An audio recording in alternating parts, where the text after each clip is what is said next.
سلام اس پر کہ جس کے نام لے باہر زمانے میں بڑھا دیتے ہیں ٹکڑا سرفروشی کے فسانے میں. اللهم صل على محمد وعلى آل محمد كما صليت على إبراهيم وعلى آل إبراهيم إنك حميد مجيد.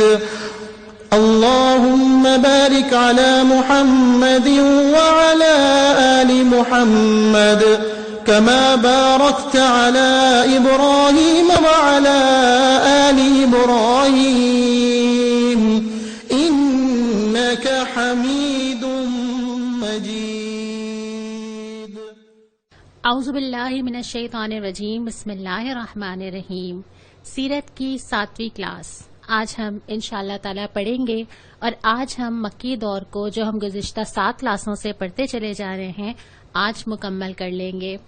اس سے پہلے جو سوالات کے جوابات آپ دیکھ لیجئے جو آپ نے بھیجے تھے کافی حد تک صحیح ہیں، اور جو آخری سبق جہاں ہم نے بات چھوڑی تھی وہ یہ تھا کہ واقعہ معراج پیش آیا تھا، یثرب میں اسلام کی دعوت پھیلنے لگی تھی، بیت عقبہ ثانیہ یعنی انصار کی طرف سے مزید لوگ آئے تھے اور انہوں نے نبی کریم صلی اللہ علیہ وسلم کو دعوت دی تھی اور ہجرت کی اجازت دے دی گئی تھی. آج ہم دوبارہ سے جائزہ لیں گے کہ یہ جو ہم نے اب تک کا مکی دور گزارا ہے، یعنی کہ جو اب تک کے تقریباً 13 سال گزرے ہیں، ایک نظر ڈالتے ہیں کیسے تھے یہ 13 سال اور کیا آنے والا ہے آگے.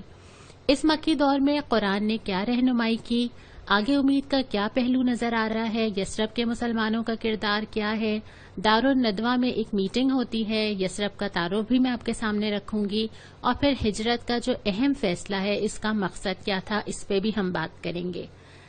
چلیے پہلے دیکھ لیتے ہیں کہ اتنی کلاسوں میں جو مکی دور ہم نے پڑھا، پہلی جب وحی آئی پکارا گیا کہ آپ صلی اللہ علیہ وسلم کو سورہ علق کے ذریعے اقرأ باسم ربک الذی خلق، وہاں سے وہ پکار شروع ہوئی. سورہ مدثر میں مشن دیا گیا وَرَبَّكَ فَكَبِّرْ، اپنے رب کی کبریائی کو قائم کر دیجئے، بس اعلان کر دیجئے ہر جگہ. اور اس کے بعد پھر ہم دیکھتے ہیں کہ آپ صلی اللہ علیہ وسلم کو عبادات سکھائی جاتی ہیں اور آپ یہ کام شروع کرتے ہیں کہ اپنے قریبی دائرے کو پکارتے ہیں سب سے پہلے، اور اس کے بعد پھر اس کو پھیلانا شروع کرتے ہیں. گھر سے شروع ہوتا ہے، دوست کو پکارتے ہیں، غلام کو مخاطب کرتے ہیں، خاندان کو بلاتے ہیں، لیکن اس عمومی دعوت کا جو نتیجہ ہوتا ہے کہ شدید مخالفت کا آغاز ہو جاتا ہے. کوئی ایک واقعہ نہیں ہے، بے شمار واقعات ایسے ہیں کہ آپ صلی اللہ علیہ وسلم کو، آپ کے ساتھیوں کو ہر طرح سے اذیتیں دی جاتی ہیں. خود نبی صلی اللہ علیہ وسلم کو گھر کی طرف سے، یعنی آپ صلی اللہ علیہ وسلم کی 2 بیٹیوں کا نکاح ابو لہب کے بیٹوں سے ہوا تھا، اور وہ ان کو کہتا ہے کہ ان کو طلاق دے دو. یہاں سے بھی آزمائے جاتے ہیں، پھر جسمانی لحاظ سے بھی آزمائے جاتے ہیں، اذیتیں دی جاتی ہیں، بدسلوکی کی جاتی ہے، بہت کچھ کہا جاتا ہے، بہت ساری تہمتیں باندھی جاتی ہیں، دباؤ ڈالا جاتا ہے چچا کے ذریعے، اور پھر خاندان اور بہت سارے اور لوگ جو پہلے بہت پسند کرتے تھے وہ یکایک ایک دشمنی کا آغاز کر دیتے ہیں. پھر یہ بھی نظر آتا ہے کہ جو اس دین میں شامل ہوتا ہے اس کے لیے دنیا تنگ ہو جاتی ہے، یہاں تک کہ ان کو اپنی جگہ بھی چھوڑنی پڑتی ہے، اور ہجرت کر کے چند لوگ ہی حبشہ جا پاتے ہیں، وہ تو بہت کم تھے. پھر اس کے بعد جو مکے کے اندر کی صورتحال تھی، اس میں شدید ظلم و ستم ہوتا ہے، ہر طرح سے جس کا بس چلتا ہے، جو ظلم وہ کر سکتا ہے وہ کرتا ہے. اور آپ صلی اللہ علیہ وسلم کو اسی دوران میں جو اچھی خبر ملتی ہے وہ حضرت حمزہ رضی اللہ تعالی عنہ اور حضرت عمر رضی اللہ تعالی عنہ کا اسلام لانا ہے. لیکن حالات آسان نہیں رہتے. اس کے بعد پھر 3 سال کے لیے شیب ابی طالب میں محصور کر دیے جاتے ہیں اور مکمل بائیکاٹ کر دیا جاتا ہے. اور پھر اس کے بعد ہم دیکھتے ہیں کہ صبر اور استقامت کی اعلیٰ ترین ہمیں مثالیں نظر آتی ہیں. جو لوگ بھی اسلام میں داخل ہوئے تھے وہ جانتے تھے کہ یہ سب پیش آئے گا، اور اس دوران ہمیں نظر آتا ہے کسی کو گھسیٹا جاتا ہے، کسی کو تکلیف دی جاتی ہے، کسی کو گرم کوئلے دیے جاتے ہیں، کسی کو تپتی ریت پہ لٹایا جاتا ہے، کسی کو دھواں دیا جاتا ہے، کوئی گھر سے نکال دیا جاتا ہے. اور وہ ساری مثالیں بتاتی ہیں کہ دین پہ چلنا اور اسلام میں قدم رکھنا کوئی آسان بات نہیں ہے. اور جو اس راہ میں آئے وہ یہ سوچ کے آئے کہ میں اللہ کے لیے مجھے جو پیش آئے گا میں اس کو برداشت کروں گا. اسی دوران عام الحزن یعنی غم کا سال آتا ہے. پھر طائف کا سفر کیا جاتا ہے اور آپ صلی اللہ علیہ وسلم وہی دعوت لے کے شہر سے باہر بھی جاتے ہیں. لیکن آپ نے دیکھا کہ وہاں پہ بھی پذیرائی نہیں ملتی اور لوگ مذاق اڑاتے اور تکلیف دیتے ہیں, یہاں تک کہ آپ صلی اللہ علیہ وسلم کو جوتوں میں خون بھر جاتا ہے, زخمی ہو کے واپس آتے ہیں. لیکن آپ اس کے بعد مزید کوشش جاری رکھتے ہیں, قبیلوں تک جاتے ہیں, وہاں پہ پکارتے ہیں. چند لوگ انصار کے آتے ہیں, بیعت عقبہ اولا ہوتی ہے اور اس کے بعد پھر چند عرصہ گزرنے کے بعد یہ لوگ تھوڑے تعداد میں زیادہ ہو جاتے ہیں. اور اب یہ حالات ہیں کہ اب وہ لوگ اتنے ہو گئے ہیں کہ وہ آ کے کہتے ہیں کہ یا رسول اللہ آپ یہ شہر چھوڑ کے ہمارے شہر آ جائیے. جو مشن آپ صلی اللہ علیہ وسلم کو دیا گیا تھا وہ آپ سب جانتے ہیں. مشن یہ تھا کہ اسلام کو غالب کرنا ہے.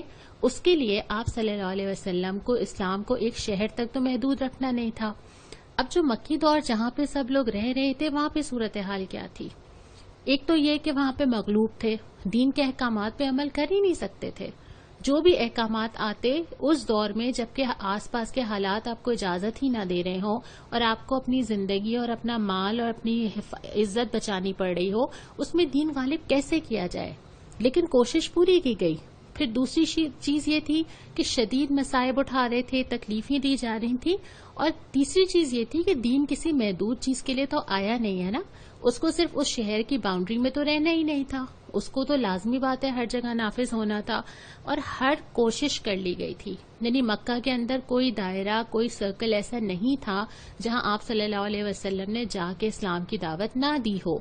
تو ان تمام صورتحال کے اندر اب یہ ضروری تھا کہ اب اس کو مزید آگے پھیلایا جائے. اچھا مشرکین بھی اس دوران آرام سے تھوڑی بیٹھے تھے, ان کو بھی پتہ چلا کہ اچھا بیعت عقبہ ثانیہ ہو گئی ہے, یہ پلانز ہو رہے ہیں. بھنک تو کہیں نہ کہیں سے پڑی گئی نا, کانوں میں تو آ گئی بات. انہوں نے بھی ایک میٹنگ کی, انہوں نے کہا کہ چلو اب سوچتے ہیں کہ کیا کیا جائے. خوب بحثیں ہوئیں, خوب سب نے سوچا, تجاویز آئیں, ہر ایک نے اپنی اپنی رکھی. اس کے بعد ابو جہل نے ایک تجویز رکھی اور اس نے یہ کہا کہ ایسا کرتے ہیں, ہر قبیلے کا سب سے مضبوط اور سب سے طاقتور جوان الگ کرتے ہیں, اس کو ہتھیار دیتے ہیں اور سب چاروں طرف سے محمد صلی اللہ علیہ وسلم کے اوپر ٹوٹ پڑے نعوذ باللہ, تاکہ وہ بچ ہی نہ سکیں, کوئی امکان ہی نہ رہے. اسی کا ذکر اللہ تعالیٰ نے سورہ انفال کی اس آیت میں بھی کیا ہے کہ اے محمد صلی اللہ علیہ وسلم اس وقت کو یاد کرو جب کافر تمہارے بارے میں چال چل رہے تھے کہ تم کو قید کر دیں یا جان سے مار دیں یا وطن سے نکال دیں. ادھر وہ چال چل رہے تھے, ادھر خدا چال چل رہا تھا, اور خدا سب سے بہتر چال چلنے والا ہے. اس بات کو بھی یاد رکھیے کہ اس پورے دورانیے میں مسلمانوں کو تھوڑی پتا تھا کہ مدینہ جا کے کیا ہوگا. ابھی جب آج ہم ایز اے ہسٹری پڑھ رہے ہیں ہم یہ بات کہہ سکتے ہیں کہ اچھا بعد میں آسانی ہوئی یا نہیں ہوئی, اسلام غالب ہوا یا نہیں ہوا, مدینہ ایک اسلامک اسٹیٹ بنا کہ نہیں, وہ نہیں جانتے تھے. ان کے لیے تو یہ سالوں تھے نا, مشقت کے سال, ایک کے بعد ایک, تکلیفوں کے سال, مصائب کے سال, جبکہ کوئی ہوپ بظاہر تو نظر نہیں آتی. لیکن مومن ہوتا ہی وہ ہے, مومن تو کرتا ہی اللہ تعالیٰ پہ امید ہے, اللہ تعالیٰ پہ بھروسہ ہے. مجھے نہیں معلوم کہ میرے آنے والے 2 سال 4 سال 5 سال 10 سال میرے لیے کیا لے کر آ رہے ہیں, مجھے یہ معلوم ہے کہ میں کیا کر رہی ہوں. اس کے بعد پھر جو مکہ میں قرآن نازل ہوتا رہا, اس دوران بہت ساری آیات آئیں, اور مکی دور کی جتنی آیات آپ پڑھتے چلے جائیں گے میں آپ کو مشورہ دوں گی کہ اس وقت اس ہفتے اگر آپ کے لیے ممکن ہو تو آپ امہ پارہ کا آخری نصف ضرور پڑھیں. زیادہ تر صورتیں جو 30ویں سپارے کے اندر ہیں وہ مکی ہیں, اور ان کے درمیان آپ کو ٹھیک ٹھیک سمجھ آ جائے گا کہ اس کیفیت کے اندر قرآن کیسے مخاطب کر رہا تھا, اللہ تعالیٰ کیا پیغام بھیج رہے تھے. اور وہ چھوٹے چھوٹے لفظ تھے, وہ کوئی بہت بڑی بڑی باتیں یا بہت بڑے بڑے جملے نہیں تھے, لیکن وہ ساری صورتیں تھیں. تقریباً یہ 97 صورتیں ہیں, اور قرآن کا تقریباً یہ 2/3 حصہ جو ہے وہ مکہ میں نازل ہوا ہے. اور ان تمام صورتوں کے اندر کیا جا رہا تھا, توحید کی دعوت دی جا رہی تھی, رسالت کا اقرار کیا جا رہا تھا, آخرت کی ہدایت کی جا رہی تھی, شرک کی نفی کی جا رہی تھی. اور اس کے ساتھ ساتھ جو اعتراضات لوگ روزمرہ زندگی میں اٹھا رہے تھے اس کے جوابات تھے، وحدانیت کی تلقین کی جا رہی تھی، گزشتہ انبیاء، گزشتہ قومیں، بنی اسرائیل، سارے قصے سنائے جا رہے تھے، اور قدرت کے دلائل پہ بات کی جا رہی تھی کہ تم جو کھاتے ہو، تم جو پیتے ہو، جو آسمان ہے، جو زمین ہے، سورج ہے، چاند ہے، تمہارا اپنا آپ ہے، ان تمام چیزوں کی طرف متوجہ کیا جا رہا تھا۔ اس کے ساتھ ساتھ مسلمانوں کو نماز کی، صبر کی، شکر کی، اللہ سے تعلق کی ہدایت کی جا رہی تھی۔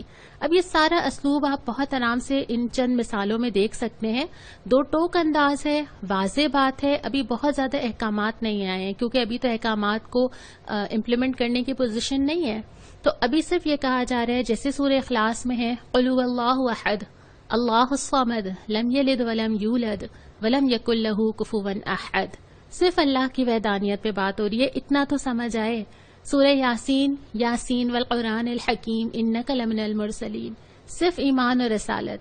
پھر سورہ عصر، والعصر ان الانسان لفی خسر الا الذین آمنوا وعملوا الصالحات وتواصوا بالحق وتواصوا بالصبر۔ سورہ ملک میں الذی خلق الموت والحیات لیبلوکم ایکم احسن عملا، جس نے موت اور زندگی بنائے بس یہ دیکھنا چاہتا ہے کہ تم میں سے کون کیسا عمل کرتا ہے۔ سورہ شمس قد افلح من زکاہا وقد خاب من دساہا، فلاح پا گیا جس نے اپنے نفس کا تزکیہ کیا، نامراد ہوا جس نے اس کو دبا دیا۔ اور پھر سب سے زیادہ فیصلہ کن قل یا ایھا الکافرون لا اعبد ما تعبدون ولا انتم عابدون ما اعبد ولا انا عابد ما عبدتم۔ سورہ کافرون میں صاف صاف کہہ دیا نہ تم میرے دین کو ماننے والے ہو نہ میں تمہارے دین کو ماننے والا ہوں، اور آخر میں تمہارے لیے تمہارا دین، میرے لیے میرا دین۔ یہ اس پورے مکی دور کی خاص بات ہے۔ اس کے ساتھ پھر جو دوسری چیز تھی جو امید دلا رہی تھی وہ تھی یثرب کے مسلمانوں کا کردار، جس پہ ہم نے بات بھی کی ہے۔ کردار یہ تھا کہ رشتہ صرف اور صرف ایمان کا تھا، اور تو کوئی تعلق نہیں تھا نا، لیکن ایمان نے کیسا جوڑا کہ فوراً یہ احساس ہو گیا کہ دین کا ساتھ تو ہم نے دینا ہی دینا ہے۔ کلمہ پڑھنے کے بعد جو اگلی چیز ہے وہ انسان اللہ سے بھی جڑتا ہے اور اللہ سے محبت کرنے والوں سے بھی جڑتا ہے، اور پھر آپس کے اعتماد کا ایسا رشتہ تھا کہ نبی کریم صلی اللہ علیہ وسلم سے صرف یہ پوچھتے ہیں کہ سب سے دشمنی مول لیں گے، آپ چھوڑیں گے تو نہیں نا؟ اور آپ صلی اللہ علیہ وسلم بھی یہی فرماتے ہیں کہ تمہاری لڑائی میں بھی میں تمہارے ساتھ اور تمہارے تعلقات میں بھی میں تمہارے ساتھ، ہر حال میں میں تمہارے ساتھ ہی ہوں۔ اور یہ پتا تھا کہ جو خطرہ وہ مول لے رہے ہیں یہ آسان تھوڑی ہے، جس مکہ میں یہ ساری چیزیں چل رہی ہیں ہم اپنا ایمان لائیں، اپنے جگہ جائیں، عبادت کریں، اللہ کو راضی کریں، لیکن نہیں، اگر ہم یہ نبی کریم صلی اللہ علیہ وسلم کا اس وقت ساتھ نہ دیں یا جس وقت دین کو ضرورت ہے اس وقت ہم کھڑے نہ ہوں تو پھر ہمارا ایمان کیسے ثابت ہوگا؟ اور یہ معلوم تھا کہ مکہ کے یہ سارے لوگ یہ بھی ہمارے دشمن بن جائیں گے، آپ صلی اللہ علیہ وسلم کی دشمنی میں یہ پورا شہر ہمارا دشمن بن جائے گا، لیکن صرف اللہ پہ بھروسہ تھا، قدم اٹھا لیا تھا، اور سوچ سمجھ کے ہم نے آگے جتنی ہم انشاءاللہ مدنی دور پڑھیں گے ہمیں اندازہ ہوگا کہ جو جو قربانیاں ان کو دینی پڑی وہ پیچھے نہیں ہٹے، سوچ سمجھ کے آئے تھے، معلوم تھا کہ اس راہ پہ قدم رکھیں گے تو یہ ساری چیزیں پیش آ سکتی ہیں اور ہو سکتا ہے کہ ہمارے لیے آسانی نہ ہو، لیکن انہوں نے قدم پیچھے نہیں کیا۔ یہ ساری محبت، دشمنی، یہ سارے تعلقات جو ہیں یہ صرف اللہ کے لیے تھے، اور انسان جب اللہ سے محبت کرتا ہے تو یہ اس کی نشانی ہے کہ اس کو اللہ سے وابستہ ہر چیز سے محبت ہو جاتی ہے، پھر اس کے تعلقات بھی اللہ کی محبت کی بنیاد پر ہوتے ہیں اور اس کی دشمنیاں بھی اللہ سے دشمنی کی بنیاد پر ہوتی ہیں۔ جس شہر میں جا رہے تھے یثرب، وہاں پہ 3 طرح کے لوگ آباد تھے اور ان کا بھی تعارف ہم دیکھ لیتے ہیں۔ ایک تو مسلمان تھے جنہیں انصار کہا گیا، مدد کرنے والے۔ ان میں 2 قبیلے تھے جو کہ اوس اور خزرج تھے، ان کو سمجھنا بہت ضروری ہے کیونکہ آگے جب ہم پڑھیں گے تو ہمیں آسانی ہوگی۔ یہ 2 طرح کے قبیلے آپس میں ابھی تو بالکل متحد تھے، لیکن ایک زمانہ، ایک ہسٹری ایسی رہی تھی کہ ان کے درمیان تعلقات ٹھیک نہیں تھے، اور بعد میں بھی مشرکین نے بہت کوشش کی کہ ان کو آپس میں لڑوا دیں، لیکن بہرحال یہ جب آپ صلی اللہ علیہ وسلم مدینہ جا رہے تھے تو ان کے درمیان تعلقات ٹھیک تھے۔ پہلے بت پرست ہوا کرتے تھے لیکن یہودیوں سے بہت مرعوب تھے۔ اس کی وجہ یہ تھی کہ یہودی علماء اور یہودیوں کے ایک روب تھا، اور یہ لوگوں کو یہ لگتا تھا وہاں پر کہ یہودیوں کے پاس ایک دین ہے، نبی آتے رہے ہیں، علم میں وہ زیادہ ہیں، مال میں وہ زیادہ ہیں، تو ایک اندر مروبیت موجود تھی۔ یہ بھی پتا تھا کہ یہودی کہتے ہیں کہ ایک نبی آنے والا ہے، کھیتی باڑی کیا کرتے تھے۔ ایک تعداد ایسی تھی جو مشرکین کہلائے، یہ وہ لوگ تھے جو مسلمان نہیں ہوئے تھے. کچھ ان میں سے ایسے تھے جن کو کچھ شک تھا, کچھ یہ تھے جو ٹائم لے رہے تھے, سوچ رہے تھے کیا کرنا چاہیے. لیکن ایک تعداد ایسی بھی تھی جو صرف یہ دیکھ رہی تھی کہ اس وقت فائدہ کیا ہے نا. کینہ چھپا لیا, اپنے دل کے اندر عداوت رکھی ہوئی تھی, سامنے اچھی طرح پریٹینڈ کر رہے تھے, جس طرح ہر معاشرے میں لوگ ہوتے ہیں. لوگوں کے کبھی کبھی دو چہرے بھی ہوا کرتے ہیں نا. تو وہاں پہ کچھ لوگ ایسے بھی تھے کہ جو اپنے دل میں تو کینہ رکھتے تھے لیکن حالات سوٹیبل نہیں تھے ظاہر کرنے کے لیے, تو اس وقت مصلحتاً ساتھ ملے ہوئے تھے. تیسرے وہ لوگ تھے جو یہودی تھے. یہودی بہت دولت مند تھے, کاروبار کا بڑا تجربہ رکھتے تھے, بڑی اعلیٰ نسل کے لوگ مانے جاتے تھے, خود کہتے تھے اپنے آپ کو, امپریشن بھی یہی تھا. بہت زیادہ نسلی عصبیت اپنے اندر رکھتے تھے. اور خاص بات جو یہودیوں کی تھی, جو ہم نے آگے بھی پڑھیں گے, کہ یہ چھپ کے وار کرنے والے لوگ تھے. وہ شخص آسان ہوتا ہے جو آپ کے سامنے موجود ہو اور آپ کا کھلا دشمن ہو اور آپ اس سے ڈیل کر لیں, لیکن وہ شخص تو بہت مشکل ہے جو آپ کو پتہ ہی نہ چلے کہ وہ کہاں کہاں آپ کے خلاف سازشیں کر رہا ہے اور کیا کیا کر رہا ہے پیچھے سازش. تو یہودیوں کا بھی یہی تھا کہ وہ سامنے آنے کے بجائے پیچھے پیچھے سازشیں اور فساد کرتے تھے, چھپ کے وار کرنے پہ یقین کرتے تھے. ان حالات میں قرآن اشارہ دیتا ہے, سورہ بنی اسرائیل کی وہ آیت جب آئی, کہو اے پروردگار مجھے مدینے سے اچھی طرح داخل کر اور مکہ سے اچھی طرح نکال اور ایک زور اور قوت کو میرا مددگار بنا دے. یعنی کہ میں جہاں بھی جاؤں اپنی سچائی کے ساتھ جاؤں نا. نکلنا بھی پڑے تو میں حق پہ قائم ہوں, کہیں داخل بھی ہوں تو میں حق کی بنیاد پر ہوں. اور مجھے طاقت چاہیے. یہ طاقت, یہ اقتدار, یہ اس لیے چاہیے کہ اسلام کو غالب کرنے کے لیے قوت چاہیے. لہٰذا نبی کریم صلی اللہ علیہ وسلم نے ہجرت کا حکم دے دیا, اور یہ حکم دینے کی وجہ یہی تھی کہ مسلمان ایک ایسی جگہ پہ جائیں جہاں پہ وہ اسلامی معاشرہ قائم کر سکیں اور قرآن کی جو نظام اور قرآن کی جو ہدایات اور اللہ کی جو کبریائی ہے اس کو پریکٹیکل فارم میں دکھا سکیں. پھر یہ ہجرت کیسے ہوئی, کیا مرحلے ہوئے, اب ہم انشاءاللہ تعالی اس نئے سفر کو اگلی کلاس میں شروع کریں گے. مکی دور پہ جو میں سوال نامہ آپ کو بھیج رہی ہوں, اس میں دو طرح کی چیزیں ہیں. پہلی چیز یہ ہے کہ معلومات, کہ اب تک مکی دور سے آپ نے کیا سیکھا. دوسری بات یہ فہم, کہ ہمیں کیا سمجھ آیا اور ہم نے کیا اپنے لیے پیغام لیا اس پورے سفر کو پڑھنے کے بعد. انشاءاللہ تعالی آپ یہ مجھے بھر کے بھیجیں گے. آج کی حدیث حضرت سفیان رضی اللہ تعالی عنہ کی ہے کہ فرماتے ہیں کہ میں نے رسول اللہ صلی اللہ علیہ وسلم سے عرض کیا, یا رسول اللہ مجھے اسلام کے بارے میں ایسی جامع بات بتا دیجئے کہ مجھے آپ کے بعد پھر کسی سے پوچھنا نہ پڑے. آپ صلی اللہ علیہ وسلم نے فرمایا, کہو میں اللہ پر ایمان لایا اور اس پر جم جاؤ. مسلم کی یہ حدیث ہے, اور اس کو پڑھتے ہوئے آپ یاد کیجئے مکہ کے وہ دور کے 13 سال, اسلام لاؤ اور پھر اس کے اوپر جم جاؤ. کچھ بھی پیش آ جائے, کوئی بھی چیز ہو, تمہیں ہلا نہ سکے, ایسا ایمان اور ایسا اسلام مطلوب ہے. آج کی سنت نبی کریم صلی اللہ علیہ وسلم کے عمل سے لی گئی ہے کہ آپ صلی اللہ علیہ وسلم نے اس بات کو پسند کیا کہ ایمان بڑھانے والے اشعار یا کلام کہے جائیں. حضرت حسان بن ثابت رضی اللہ تعالی عنہ شاعر الرسول کہلاتے تھے. نبی کریم صلی اللہ علیہ وسلم ان سے شاعری سنا کرتے تھے اور اس بات کی حوصلہ افزائی کیا کرتے تھے کہ وہ ایسے اشعار سنائیں جس سے ایمان میں اضافہ ہو. لہٰذا آج کا جو سوال ہے وہ بھی یہی ہے کہ آپ ایسے اشعار یا ایسی نعت سنائیے جس میں نبی کریم صلی اللہ علیہ وسلم سے محبت, اللہ سے محبت, عملی پہلو موجود ہوں. یہ خیال آپ خود ہی رکھتے ہوں گے, لیکن میں پھر بھی یاد دلا دوں کہ ایسی نعت نہ ہو جس میں شرک شامل ہو, کیونکہ ہم اللہ کی محبت میں اس میں بھی ہم کبھی کبھی ہوتا ہے کہ ہم حد سے آگے نہ بڑھ جاتے ہوں. تو شرکیہ نعت نہ ہو. آپ کی جو پسندیدہ نعت ہو ہمیں بھیجیے, ہم اپنی پسندیدہ نعت اگلے ہفتے آپ کو سنائیں گے. السلام علیکم ورحمۃ اللہ. سلام اس پر کہ جس کا نام لے کر اس کے شیطائی الٹ دیتے ہیں تخت قیصریت.